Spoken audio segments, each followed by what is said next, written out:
नमस्कार, मैं सुधीर अस्थाना आपको अपने चैनल sked.com पर हार्दिक स्वागत करता हूं। मैं आपसे निवेदन करता हूं कि आप मेरे वीडियो को लाइक व अधिक से अधिक शेयर करें। आज मैं आपसे ब्रह्मांड क्या है और इसकी रचना कैसे हुई है, इस पर चर्चा करूंगा। विज्ञान के विकास होने के पूर्व सभी धर्मों के लोगों के मस्तिष्क में यही ठूसा गया कि एक कोई क्रिएटर है जो इन सबको बनाया है। उसने मनुष्य के उपयोग के लिए सभी चीज़ों को बनाया है। मनुष्य को बनाया है कि वो पशुओं को मार कर खाए। सूर्य और चांद सबको ईश्वर ने मनुष्य के लिए बनाया है। ईश्वर सर्वशक्तिमान है, उसके इच्छा के बिना एक पत्ता भी नहीं डोल सकता। सभी प्राकृतिक घटनाओं का संचालन वही करता है। आकाश में बैठा वह सभी चीज़ों पर निगरानी रखता है। बीमारियां वही देता है, सभी जीवों को जन्म वही देता है और सभी जीवों को वही मारता है। वह आकाश से अपने दूत के द्वारा धर्म के पुस्तकों को भेजा है और धर्म के पुस्तकों के में सारा ज्ञान और विज्ञान भरा हुआ है। सभी धर्मोपदेशक उपदेशक अपने प्रभाव को कायम रखने के लिए अपने को अंतिम कहा है और बताया कि उनके बाद कोई नहीं आएगा। संसार के कुछ देशों को छोड़कर अधिकांश अभी भी घोर अंधकार में डूबे हैं। लोगों की समझ में यह बात नहीं आता कि सबका लाभ पुजारी वर्ग और सत्ताधारी वर्ग शोषण के लिए करते आ रहे हैं। सर्वशक्तिमान कहाँ छुपकर बैठा रहता है जब चंगेज खां और तैमूर लंग जैसे क्रूर करोड़ों का कत्ल कर देते हैं। भारत में हर दिन कहीं न कहीं कितनी लड़कियों का, यहाँ तक कि मासूम बच्चियों के साथ भी रेप होता है, पर ईश्वर कोई ध्यान नहीं देता है। सैकड़ों तरह के अन्याय, हजारों दुर्घटनाएं होती है, पर सर्वशक्तिमान देखता रहता है और उसे रोक नहीं पाता है। मध्य एशिया तथा भारत में ईश्वर के नाम पर करोड़ों महिलाओं पर अत्याचार होते हैं। भारत में देवदासियां बनाई जाती थीं और आज भी कहीं कहीं यह चलन में है। पार्टीशन के समय लाखों महिलाओं के साथ रेप हुआ। अखबार उठाकर देखा जाए तो ऐसी खबरें रोज़ मिलती है। कहीं कोई लेडी डॉक्टर को निशाना बनाया गया तो कहीं मासूम बच्चियों को। कहीं सेक्स रैकेट चल रहा होता है तो कहीं ड्रग्स रैकेट, पर ईश्वर कुछ कर नहीं पाता। ईश्वर के आड़ में कथावाचक और बाबा लोग, मुल्ला लोग, मौलवी सब अपनी उल्लू सीधा करते हैं।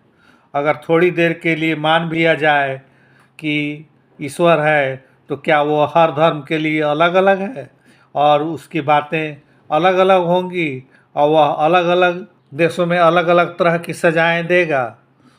वह निरीह पशुओं को खाने के लिए बलवान पशुओं को बनाएगा? जीवों की अनेक लाखों करोड़ों प्रजातियां हैं, इन सब का क्या उद्देश्य है बनाने का? क्या ये सब मनुष्य के काम के लिए हैं?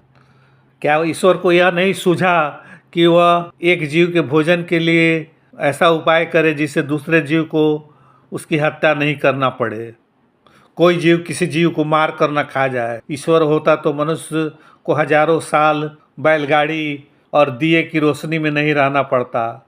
उससे पहले उसे पहाड़ के कंदराओं में न रहना पड़ता, बल्कि वह शुरू से ही सब कुछ ईश्वर द्वारा बनाया हुआ पाता। आलीशान घर पाता ईश्वर द्वारा बनाया हुआ, चमचमाती सड़कें पाता ईश्वर द्वारा बनाया हुआ। लाखों वर्ष के संघर्ष और जद्दोजहद के बाद विकास और अनुकूलन में ढलते ढलते इंसान यहाँ तक पहुँचा है। धर्म के ठेकेदारों ने सदियों से महिलाओं और मूल निवासियों को गुलाम बना कर रखा है। आज भी कई देशों में महिलाएं खुली हवा में सांस नहीं ले सकती। बहुत दिनों तक वह राजाओं के हरम में रही। आज भी वह धर्म के बेड़ियों में जकड़ी है। कहीं हलाला तो कहीं 3 तलाक, तो कहीं हिजाब तो कहीं बुर्का। पुरुष भी जकड़े हुए हैं बंधनों में। उन्हें एहसास नहीं, वे समझते हैं इन सबको मानना फर्ज है, नहीं तो ईश्वर उन्हें नरक की आग में जला डालेगा और उसकी बात मानेंगे तो वह स्वर्ग में हूरों के पास भेजेगा। धर्म वालों ने मंदिर, मस्जिद, गिरजाघर और न जाने क्या क्या बनाए हैं, जिसको लेकर एक दूसरे का कत्ल करते रहते हैं। धर्म के ठेकेदार ये नहीं बताते कि कि ये चीज़ें उन्हें मरणोपरांत क्यों मिलेंगे, जिंदा रहते क्यों नहीं। आकाश में कहीं तो प्रिंटिंग प्रेस नहीं मिलता है, और न कहीं स्वर्ग लोक है और न कहीं नर्क लोक। उल्टे धर्म के ठेकेदारों ने सत्ताधारियों को अपने अंगुलियों पर नचाया है। वैज्ञानिकों और सत्य की राह दिखाने वालों को जिंदा आग में जला दिया है। पहले यह समझा जाता था कि जीव से प्राप्त चीज़ें इंसान नहीं बना सकता, अर्थात ऑर्गेनिक पदार्थ केवल सजीवों से में ही बनता है, मनुष्य उन्हें प्रयोगशाला में नहीं बना सकता। पर होलर ने प्रयोगशाला में यूरिया बनाकर सिद्ध कर दिया कि ऑर्गेनिक कंपाउंड भी इंसान बना सकते हैं। एक दिन वैज्ञानिक निर्जीव पदार्थ से कोशिका और जीवित अंग बना देंगे। पहले के लोग समझते थे कि सूर्य पृथ्वी के चक्कर लगाता है, परंतु वैज्ञानिकों ने सिद्ध कर दिया कि यह सर्वथा गलत है। कुछ धर्म ग्रंथों में लिखा है कि सूर्य समुद्र में से निकलता है और पानी के किसी चश्मे में डूब जाता है। वैज्ञानिकों ने सूक्ष्म चीज़ों को देखने के लिए माइक्रोस्कोप बनाए, और जो माइक्रोस्कोप दिन प्रतिदिन इतने विकसित हो गए हैं कि सूक्ष्म से सूक्ष्म चीज़ों को देख सके। उसी तरह गैलीलियो ने टेलीस्कोप बनाए जिससे कि खगोलीय पिंड को देखा जा सके। आज तो हब्बल और जेम्स वेब स्पेस टेलीस्कोप जैसे टेलीस्कोप हैं जो लाखों प्रकाश वर्ष दूर के चीज़ों को देख सकते हैं। जेम्स वेब स्पेस टेलीस्कोप से पता लगा है कि तारे कैसे बनते हैं और तारे कैसे समाप्त हो जाते हैं। तारे जब समाप्त होते हैं, उनके गुरुत्वाकर्षण से घूम रहे हैं उनके चारों ओर ग्रह उनके अंदर गिर जाते हैं, और वह गुरुत्वाकर्षण इतना बड़ा होता है कि वह प्रकाश को भी अपने में खींच लेता है, और तारों के नष्ट होने से इस तरह बने हुए जगह को ब्लैक होल कहते हैं, जिसमें कोई अगर चला जाए तो अनंत काल तक उसमें चलता ही चलता जाएगा, कभी उसका अंत नहीं होगा।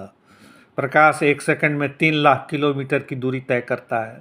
इस तरह प्रकाश एक वर्ष में 365 गुने 24 गुने 60 गुने 60 गुने 3 लाख किलोमीटर दूरी तय करता है। सूर्य एक मध्यम आकार का तारा है जिसमें फ्यूजन अभिक्रिया चलती रहती है। हाइड्रोजन के 2 एटम संयुक्त होकर हीलियम के एटम बनाते हैं। इस अभिक्रिया में अपार ऊर्जा निकलती है। सूर्य से पृथ्वी तक प्रकाश के आने में 8 मिनट लगते हैं। सोलर सिस्टम में बुध, शुक्र, पृथ्वी, मंगल, बृहस्पति, शनि, नेपच्यून, प्लूटो आदि ग्रह चक्कर लगाते हैं। पृथ्वी से सूर्य लगभग 13 लाख गुना बड़ा है। हमारी पृथ्वी को बने 4.5 अरब वर्ष हो चुके हैं। इस ब्रह्मांड में सूर्य जैसे खरबों खरब तारे हैं, और इस तरह ग्रहों की संख्या भी अनंत है। तारे के समूह को मिल्की वे कहा जाता है। एक मिल्की वे में खरबों खरब तारे हैं। ब्रह्मांड मुख्यतः आकाशीय पिंड और स्पेस से बना है। आकाशीय पिंड में तारे, उल्कापिंड, क्षुद्र ग्रह, उपग्रह आदि हैं। पृथ्वी पर मिल जितने बालू के कण हैं उससे कहीं अधिक ग्रह और तारे हैं। क्या आप एक ट्रक बालू के कणों को गिन सकते हैं? नहीं ना। उसी तरह इस अनंत ब्रह्मांड की कल्पना भी आप नहीं कर सकते हैं।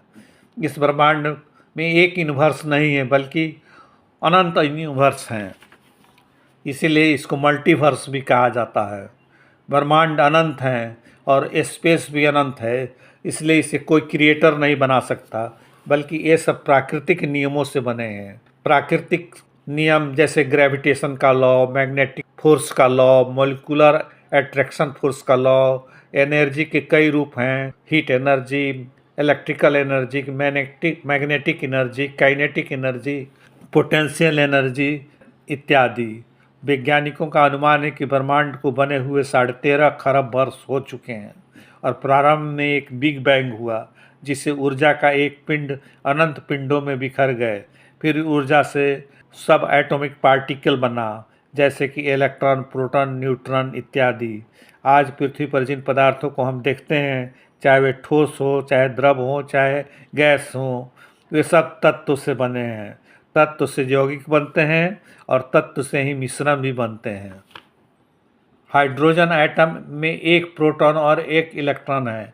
ऑक्सीजन के एटम में 8 प्रोटॉन, 8 इलेक्ट्रॉन और 8 न्यूट्रॉन है। भारी तत्वों में जैसे पारा, सोना आदि में इनकी संख्या अधिक होती है। तत्व मिलकर यौगिक बनाते हैं, जैसे पानी H2O है जो हाइड्रोजन के 2 परमाणु और ऑक्सीजन के 1 परमाणु से बना है।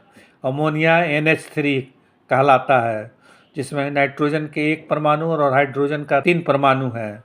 ग्लूकोज C6H12O6 होता है, जिसमें कार्बन के 6 परमाणु, हाइड्रोजन के 12 परमाणु, ऑक्सीजन के 6 परमाणु होते हैं। चीनी जिसमें कार्बन के 12 परमाणु, हाइड्रोजन के 22 और ऑक्सीजन के 11 परमाणु होते हैं। C12H22O11 कहलाता है चीनी। प्रोटीन एमिनो एसिड से बनते हैं। हवा एक मिश्रण है जिसमें ऑक्सीजन, नाइट्रोजन, कार्बन डाइऑक्साइड, धूल कण, जलवाष्प आदि हैं। चीज़ों का बनना उचित ताप, दाब आदि पर निर्भर करता है। आज विज्ञान इतना आगे बढ़ गया है कि हृदय के धड़कन के स्पंदनों में जो विद्युत तरंग बनती है उसको भी नाप लिया जाता है। अल्ट्रासाउंड, MRI आदि उपकरण शरीर में छुपे छोटे से छोटे विकृतियों को भी पता लगा लेते हैं। बिग बैंग हुआ या नहीं, पर यह एक अटल सत्य है कि ऊर्जा से पदार्थ बने हैं और पदार्थ से ही ग्रह नक्षत्र बने हैं। हमारी पृथ्वी 4.5 अरब वर्ष की हो चुकी है, पर इसके कोर में 4000 मील अंदर जाएं तो ताप 4000 डिग्री से 6000 डिग्री सेंटीग्रेड पाया जाता है और अंदर का पदार्थ खौल रहा है, जो कभी कभी पृथ्वी की ऊपरी लेयर, पृथ्वी की क्रस्ट को तोड़कर बाहर निकलता है और बाहर अंदर से जो पदार्थ बाहर निकलता है उसे मैग्मा कहते हैं, उसे लावा भी कहा जाता है। और इस घटना को भूकंप कहते हैं। यही मैग्मा ठंडा होता है तो चट्टान बनते हैं, आग्नेय चट्टान, और कालक्रम में यह आग्नेय चट्टान परतदार चट्टान में बदल जाता है, फिर यह परिवर्तित चट्टान बनता है। निष्कर्ष यह है कि ब्रह्मांड अपने आप बना है, अनंत काल पहले बना और ऊर्जा से बना है जो हमेशा से वर्तमान रहा है। ब्रह्मांड अनंत है और कई अरब या खरबों खरब वर्ष पहले बना। इस ब्रह्मांड की दूरी को हम प्रकाश वर्ष में भी नहीं नाप सकते। इसे किसी क्रिएटर ने नहीं बनाया है। यह सब बताना प्राचीन काल के लोगों ने अपने लाभ के लिए रचा है। शुरू में कोई ईश्वर नहीं था, बाद में चतुर और चालाक लोग ने दुनिया के हर भाग में अलग अलग तरह के क्रिएटर का रूप बताया और बताया कि क्रिएटर ने कैसे, कहीं किसी देश में क्रिएटर जो है वो मनुष्य को नीचे धरती पर ढकेल दिया और किसी देश में क्रिएटर ने बनाया और सबको अपने अपने कार्य करने के आदेश दिए और उन सब का फैसला एक दिन जब सभी चीज़ें नष्ट होगी उसी दिन वह उसका फैसला करेगा। अंधविश्वास में डूबे अपने पाप धोने के लिए कुंभ नहाने चले जाते हैं, जिसमें सैकड़ों कुचल कर मर जाते हैं। इन धार्मिक पचड़ों में जो पड़ते हैं वे या तो मूर्ख हैं या भोले, जिन्हें समझना और समझाना भी अति कठिन है। अभी सदियों लग जाएगी मनुष्य को इंसान बनने में। अभी तो मनुष्य जंगली जानवर जैसा ही है और वह पशुओं को मारकर खाता है, दूसरों पर अत्याचार करता है। हजारों लाखों में कुछ लोग ऐसे होते हैं जो इन भुलाओं में नहीं आते हैं, जैसे कि आज से 2500 वर्ष पहले बुद्ध, चार्वाक, महावीर आदि हुए। मध्यकाल में पेरियार हुए, बाबा गाडगे हुए। आधुनिक आज के ज़माने में भगत सिंह हुए, जावेद अख्तर हैं, स्टीफन हॉकिंस जैसे वैज्ञानिक हुए हैं जिन्होंने बताया कि ईश्वर एक कोरी कल्पना है। कुछ तो कहने को डॉक्टर इंजीनियर बन गए हैं, परंतु उनका ज्ञान पुस्तकीय ज्ञान तक ही सीमित है। वे भी अंधविश्वासों में जकड़े हुए हैं और दुख तो तब होता है जब हम पाते हैं कि ये डॉक्टर और इंजीनियर भी अपने घर में किसी काल्पनिक देवी देवता को तस्वीर लगाए हुए हैं और उस पर फूल आदि चढ़ाते रहते हैं। नमस्कार।